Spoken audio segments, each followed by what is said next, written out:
Hi, today I want to show you what a modern tech stack for AI looks like in 2026. I'll show you that by a real running project, a multi-agent trip planner. So you type, plan me 3 days in Lisbon, and a team of agents researches the destination, checks the weather, and finds flights and hotels.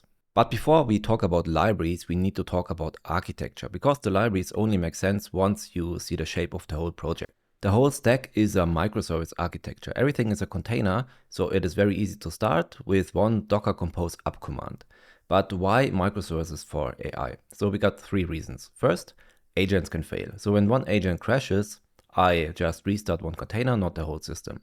The second reason is that we got clear contracts. So every service talks over a standard protocol. No shared state, no imports across service boundaries. The third reason is that you can swap parts. So you can choose a different model per agent, different vector stores, different memory layers. Nothing else has to change. So let's go through the stack by topic. First, the protocols, because everything is built on them. Then the agents, the tools, the memory, and finally the databases and observability. So first, the protocols. If services can't share code, they need to agree on a language. And that is what a protocol is. A contract for how two services talk, independent of what's inside. Our modern AI stack uses 3, and each one covers one different kind of conversation. So the first one is A2A, agent-to-agent protocol. That is how agents talk to each other. Every agent publishes an agent card, a small JSON document that says, here is my name, here's what I do, and here is my address. And every task, every status update follows the same message format. Then we got MCP, the Model Context Protocol. That is how agents talk to tools. A tool server describes its tools in a standard way, and any agent, any framework, even your IDE can call them. The last one is AGUI. That is how agents talk to the front end. It's a stream of events, tokens, tool calls, status changes, so the browser can show progress live instead of waiting for one big answer. So why does this even matter? So I could rewrite one agent in a completely different programming language tomorrow, and as long as it speaks A2A, nobody would notice. Now the agents themselves. There are 4 agents, an orchestrator plus 3 specialists for destination, activities and logistics. Each one is its own container. They all follow the same pattern, A2A on the outside and LangGraph on the inside. The outside is the web server that speaks A2A. For the specialist agents, the A2A SDK provides that server. It publishes the agent card, accepts tasks, and streams status updates. It knows nothing about LLMs. The inside is the brain. That is a React agent, so a classic reasoning loop agent that calls tools until it has its answers. It uses LangGraph under the hood, but it knows nothing about A2A. Between the two sits a small executor class. So when an A2A task comes in, the executor runs the LangGraph loop and sends the result back outside as an A2A artifact. So that is the complete bridge. So the agents can think, but how can they actually do things, like searching a knowledge base, check the weather, and find flights? Tools in 2026 are no longer functions inside the agent anymore. Tools are their own web server speaking MCP. In this project we got 3. A reg server that searches a knowledge base, a weather server that fetches forecasts, and a travel server that finds flights and hotels. Any agent can connect to any of them. The next one is memory. So by default, agents can't remember anything across conversations. Every new session starts from 0. So memory is its own service too, built with mem0.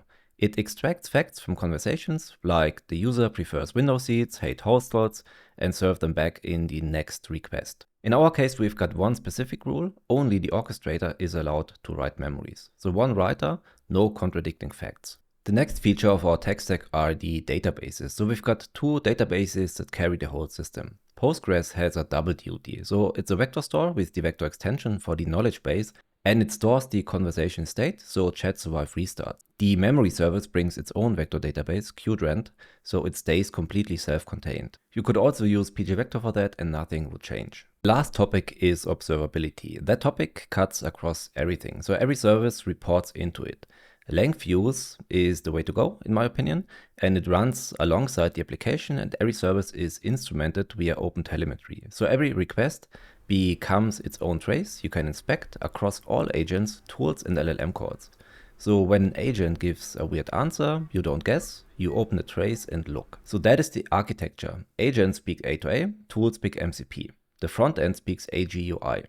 So every capability is a service with a standard protocol. So that is the theory behind the stack. Let's now have a look how this looks in practice in a demo. Okay, I'm now in VS Code, and if you want to follow along, you can get the link to the repository in the description. So you can see we've got multiple folders with our agents, with the MCP servers, with a helper for mem0. To start all the services, we just use the Docker Compose YAML. Here you can see are some environment variables. Here are the services. The orchestrator is a single service, the destination agent, a single service with its own port, and so on. The same applies for the MCP servers. So we've got a lot of services here, but we can easily start them with just Docker Compose up -- build. So of course, Docker has to be running to make that work. Now it works. Now we download the images and the services are getting started. So for you, this might take a few minutes, but once it's downloaded, it will start very fast. And now we are good to go. Okay, so the next step is that you open your browser, and on localhost port 8000 leaves our web UI. So that is built with AGUI. And now we can plan a trip, something like this. Plan me 2 days in Munich. And now let's use a random ID. Well, let's just type random. And now we can see what's going on. So first, the request gets passed to the orchestrator, and the orchestrator passes it to the sub-agents. You can see destination agent, is logistic agent is working. That already delivered its report. So it's currently still working on it, and now it plans the activities. We can see live that the MCP server is used. And now we can see directly Munich trip day by day, what we can do in the morning, afternoon, and evening, the estimated budget, and so on.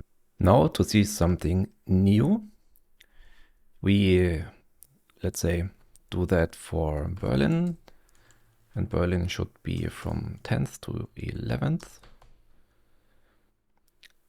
And now we can see that is what was stored in mem0. So the user is planning a trip to Munich. That was extracted from the orchestrator and saved into the conversation memory. That context is used again. So we got a little bit more dynamic output here.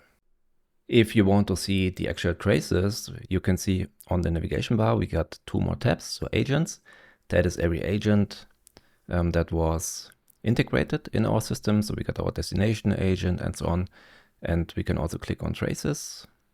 So you have to log in first time with these 2 variables. And after logging in, you can click on go to project. And here you can see the total traces. So traces by time, model usage, latencies, but you can also directly click on users. You can see we created multiple users. In this case, we have a look at the random user. So if we click on random, then here we've got multiple traces. The most interesting ones are these with chat. So we can click on chat, and here we can see that is the complete trace for that question. So MCP tools were used, memory was used, and you can also see, oh, there was an error in the MCP server. So in this case, we can see tool execution error. Munich was not found in seed data. We only got Barcelona, Frankfurt, Lisbon, and a few other cities. It's very helpful if something goes wrong. Okay, so that's it. That is my tech stack that I use in 2026 to build agents with different protocols in different languages. So let me know your thoughts about my tech stack in the comments. Do you use different languages, different protocols? Am I missing something? So yeah, just give me your thoughts in the comments, and I'll see you in the next video. Bye bye.